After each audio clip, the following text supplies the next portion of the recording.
this, to me, came out of left field. This shocked me. How are the Baltimore Ravens have an over-under of not only 11.5, Jalen, do you know that 11.5 is the highest of any NFL team? The Ravens.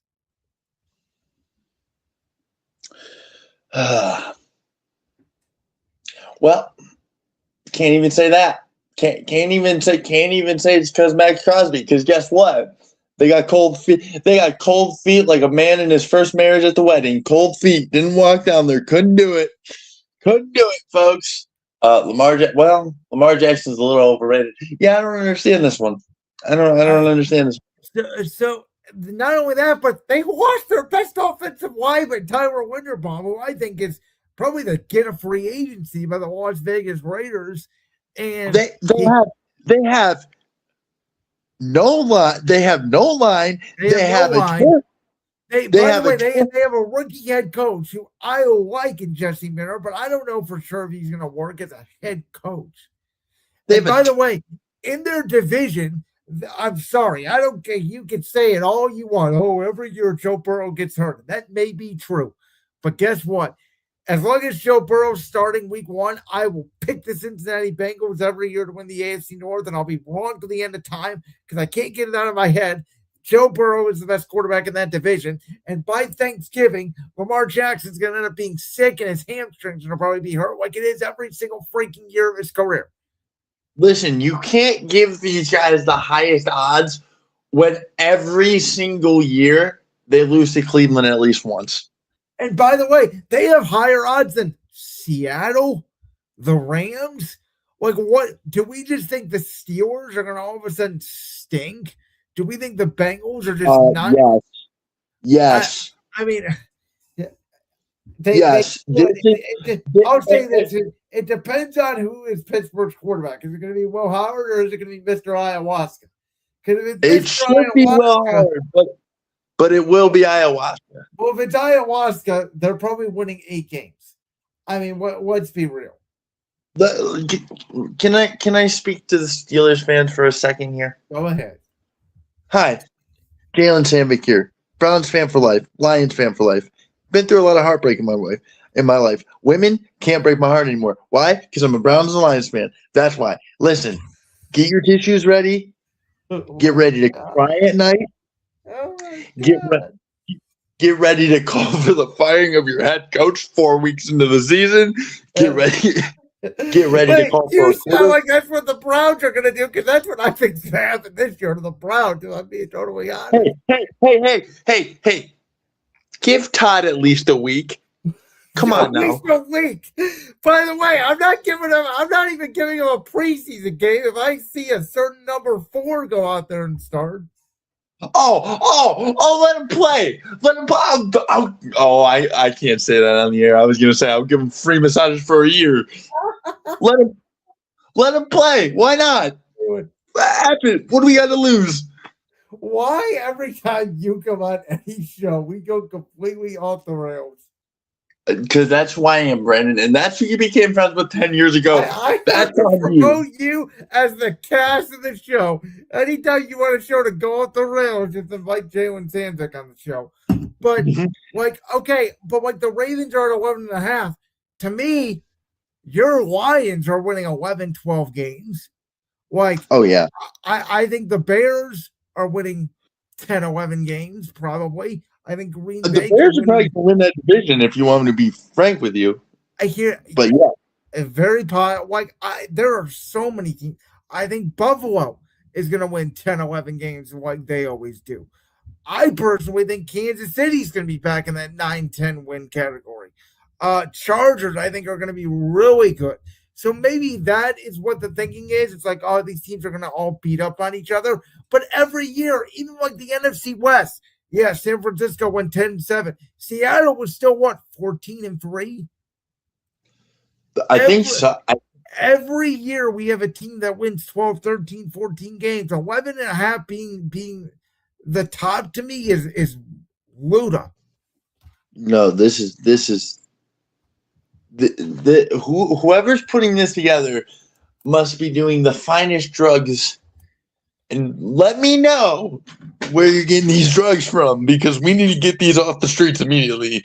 Because 11.5, listen, even your Eagles should win 10 games.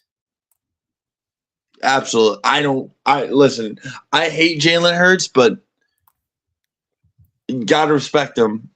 Gotta respect him. Can't hate him. Jalen, here are the numbers. Ravens are at 11.5. Seahawks 10.5. How are the Ravens above C? What? And by the way, can I see the Ravens schedule real quick? Ravens schedule, because I know it hasn't come out yet, but the opponents have come out. So 2026, the Ravens schedule. Okay, here it is. Give me 1 second. Okay, you ready? Here's who they have at home. At home, they have Cincinnati, Cleveland, and Pittsburgh. Let's say they win the 3 home games, they lose the 3 road games. Let's just call it that they split in their division and go 3-3.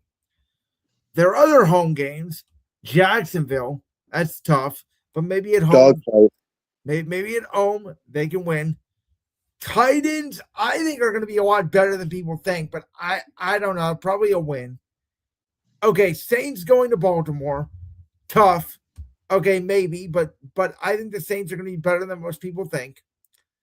Tampa, I think, will be an easier game than people think, because I don't think Tampa's going to be good this year. And then you got the Chargers, which I think is a tough matchup for them. Away, they have Cincinnati, Cleveland, Pittsburgh. Okay. Atlanta on the road in Atlanta. That's interesting. Kevin Stefanski playing Baltimore again. Houston, who I think that defensive line is going to be really good. Buffalo, who I think is going to be hard for them. Carolina, who may be very good and a tough matchup for them because they have tall receivers. And then Dallas, who always puts together a good offense. I mean, I can see it. I get it, because it's not the hardest schedule in the world, but they're going to lose 5 games on this list minimum. Oh, yeah. And listen, you could throw a bad team in there. Every team loses to every good team, solid team loses to a bad team. Yep. So the Browns. You always win one game you're not supposed to, and you always lose one game you are supposed to. Look at Green Bay last year. Green Bay lost to us. That was the one game they weren't supposed to lose. Yes. Now, all right. Now, go ahead. Go. I'm just gonna make this clear. And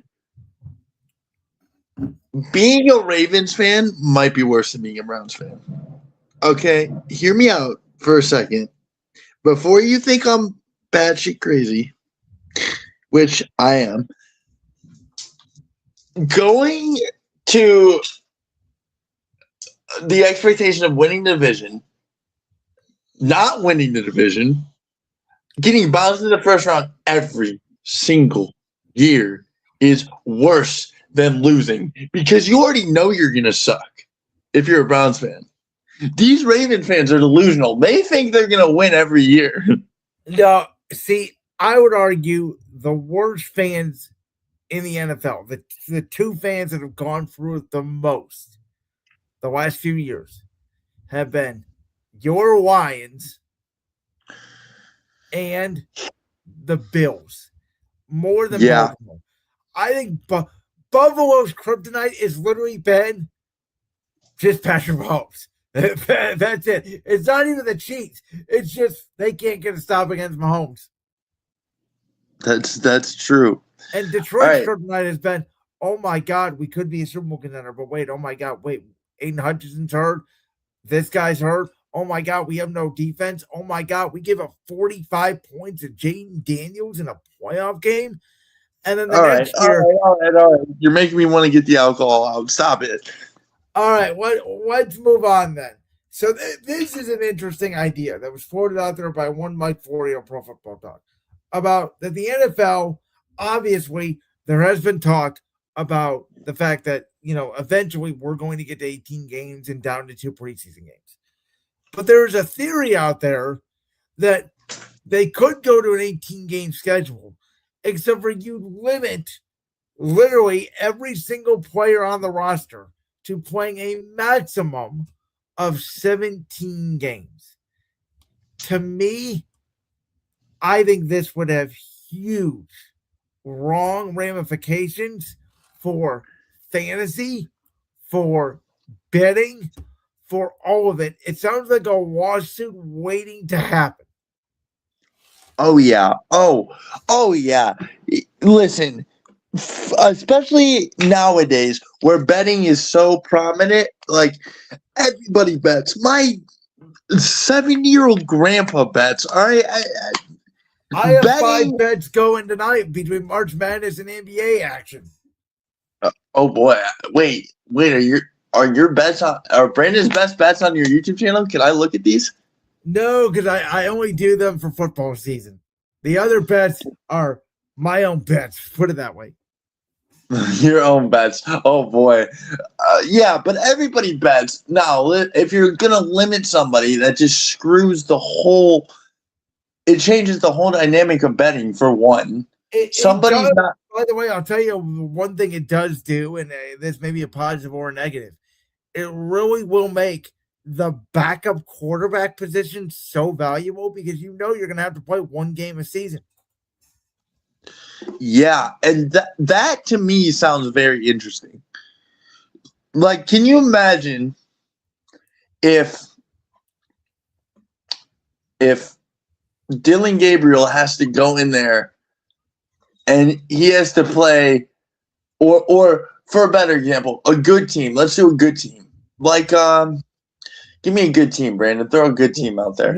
Well, like, let's say Detroit. Let's say you guys are fighting for a playoff spot, right? You guys are fighting with Chicago for that last divisional spot, and you haven't rested Jared Goff yet. I don't know. Is Hayden Hooker still your backup there in Detroit, or who's the backup? I think I might be stupid, but I think it's Teddy Bridgewater. Well, nonetheless, whoever the backup is, they would have to come in and play that 17th game. Or do you do this? If you're the Lions and you're playing the Jets that week in like week 6, and you have a bye maybe coming up in week 7, do you play most of your backups against the Jets and try to win with backups and try to give your guys an extra week off? There is strategy to that. It feels there is definitely strategy, but think about this though. If you're just always a bad team, could you realistically, like if you wanted to tank, could you just play your backups all year pretty much? Well, the other thing is this. If you're a bad team, what if every team plays their backups against you? And then you actually start winning games because you're not getting everybody's best shot. That's a good point, because then you could prevent tanking for bad teams in that way. Which, by the way, I think the idea of preventing tanking is bullshit. Let every team run the franchise the way they see fit. It's not the NFL's fault. The Jets can't figure out how to draft. It's the Jets' fault. It's not the NFL's fault that the Browns have a general manager who can't draft a wide receiver. It's their fault. Yeah. Listen. So that's my thing. The Jets and the Browns and the Wizards and the A's and the all these bad franchises. It's not the league's fault they're bad. It's ownership. Most of the time, it's ownership. If you have bottom line, if you have bad ownership, you're going to be a bad franchise. The exception to the rule was Cincinnati once they got Burrow, because I said, I know Joe Burrow's a great quarterback. The team had no practice facility. The ownership's bad. The offensive line, he's getting literally killed out there, and he got them to a Super Bowl. Yeah, he did, and he did it in convincing fashion too. And Josh has argued on this show that that was actually bad for them because it gave them false hope. And I said, there is no false hope when you have Joe Burrow. Yes, he's gotten hurt. That doesn't mean, by the way, I made an argument they should have won that Super Bowl. I thought they got screwed in a couple of defensive penalties. I thought they were in position to win that game. Yeah, I agree. So, I mean, my thing is in the NFL, it's about the quarterback. And you know this as a Lions fan and a Browns fan, and I know this as an Eagles fan. You either have a quarterback or you don't. And I have said this now for years. I think the NFL, and this year was a weird year. I acknowledge it. It was a defensive year, defensive coaches. I had missed more on bets this year than I have in previous years. But I still think the NFL has become easier to predict in the macro term because if you have a quarterback, you're going to win games. If you don't, you're not going to win games. The Jets are going to win maybe 3 games next year because they have no plan at quarterback. Literally zero plan though. Like it's not like But here's the thing. We know I had this conversation with Voldemort colleague, friend of the show, Sean Fitzgerald, the other day. He and I sort of went back and forth. Sean has said that he feels like that NFL quarterback play has regressed and that more teams need quarterbacks. My argument is I actually feel like, no, the top of the NFL is a lot better because the top quarterbacks are better. The problem is we have a lot of Tuas, Michael Penixes, Shadors, J.J. McCarthy's. Whoa. Hey. We're not putting Shador in that list yet. Give him a year. Give him a year. Jay, listen to what I said. We have a lot of guys like Shador who I don't want to give up on. I want to give another year. But the NFL is becoming too impatient. But you just threw Tua in there. You're telling me you don't want to give up on Tua? Listen, do I think Tua is a bad quarterback? No, I don't. That's the problem. I don't think he's bad. I think he's god awful. I think he's got the guts and he's a leader, but he can't play. See, I watched what he did with Mike McDaniel in Miami. You can't tell me he can't play at all.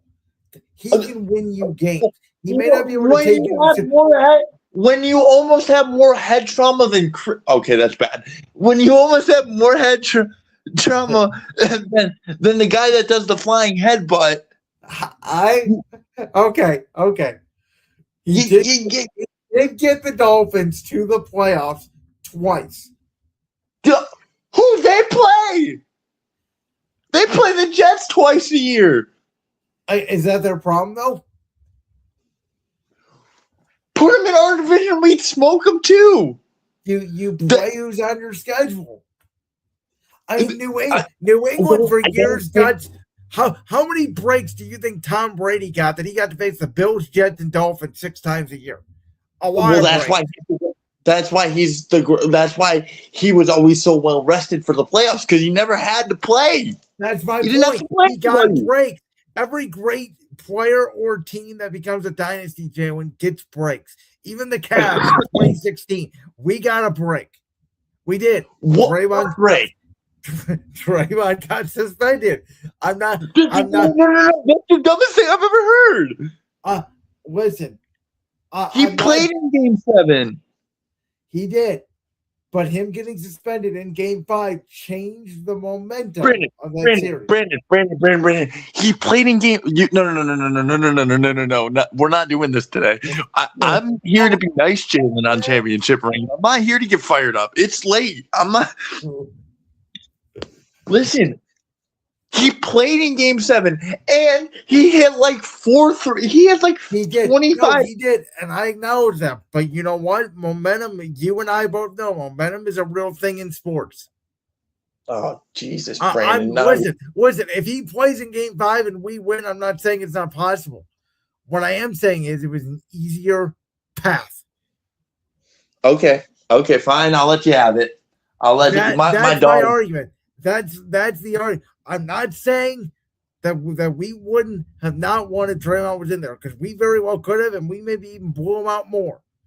But on paper, it is a break that your third best scorer got suspended for a game and derailed all that team's momentum after they had already won a game and gone up 3-1. Are we calling it a break that Curry got ejected in Game 6? Is that what we're saying? I think it helped the Cavs. I absolutely do. So now we're just saying that Cleveland just had a bunch of breaks. This is no, but what's a championship? It is 90% skill and 10% luck. Do I think the Thunder win the championship if Tyrese Haliburton doesn't get hurt? Yes. But do I think they caught a break in Game 7? You better believe I do. Well, I don't think they win if Tyrese goes down. That's a break. They got a break and they took advantage of it. Do I think the Cubs? Do I think the Cubs got the biggest break of all time when there was a magical rain delay in Game 7? Yes, I do. Oh, absolutely. And as a Cleveland fan, I would die on that hill. But don't sit here and tell me that my Cavaliers couldn't beat them with Draymond when the very next game, Draymond played game. He got suspended in Game 5, didn't he? Yeah. He played Game 6 and 7. I also think the Cavs got a. Well, here's the part that I do think the Cavs got a break on. The East was weak. Well, you could say that for LeBron's whole legacy then. Again, he got a break. He took advantage of it, just like Tom Brady did. LeBron has literally played no one. Okay, I'm not doing this right now.